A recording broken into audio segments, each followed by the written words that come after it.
এই মুহূর্তে বান্দরবান থেকে আমার সাথে সরাসরি যুক্ত হচ্ছেন সহকর্মী মংখিং মারমা। মংখিং, আজকের একটু চিত্র জানতে চাই, এখন ঠিক কি অবস্থা? আর পাহাড় ধসের এই সময়টাতে ভারী বৃষ্টি হলে মাইকিং করা হয়, কিন্তু তারপরেও দুর্ঘটনা ঘটে, আজকেও ঘটেছে, একটু জানাবেন বাকিটা। পাহাড় ধসের ঝুঁকি নিয়ে আসলে মাইকিং গতকাল থেকে করতে উপজেলা প্রশাসন, জেলা প্রশাসন সহ এখানে যে সকল ঝুঁকিপূর্ণ জায়গা আছে, বেশিরভাগ রুমা, রংপুর এবং শান্তি এলাকাতে, এবং এর পাশাপাশি বান্দরবান সদরে।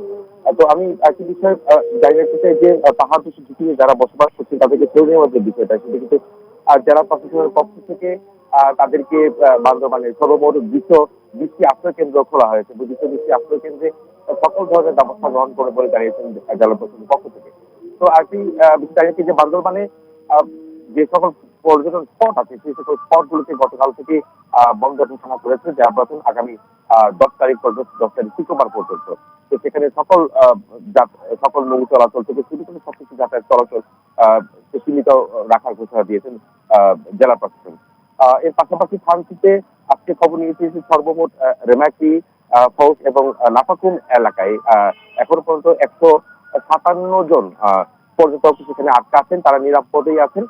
তবে একটি পাড়ে অবস্থান করছেন কিছু রিসোর্টে, যেখানে রেমাকি ফৌজ রিসোর্টে তারা অবস্থান করছেন, তারা নিরাপদে আছেন এবং তাদেরকে উদ্ধার করা হবে হয়তো পানি কমে গেলে। থানচি উপজেলা নির্বাহী কর্মকর্তার কথা বলছি যে উদ্ধারের ঢলগুলো কিন্তু নিচে নেমে আসছে এবং সেখানে থানচিতে বৃষ্টি না হওয়ার কারণে সেখানে কিন্তু পানি কমতে শুরু করেছে এবং হয়তো 1-2 দিনের মধ্যে স্বাভাবিক হওয়া শুরু করবে।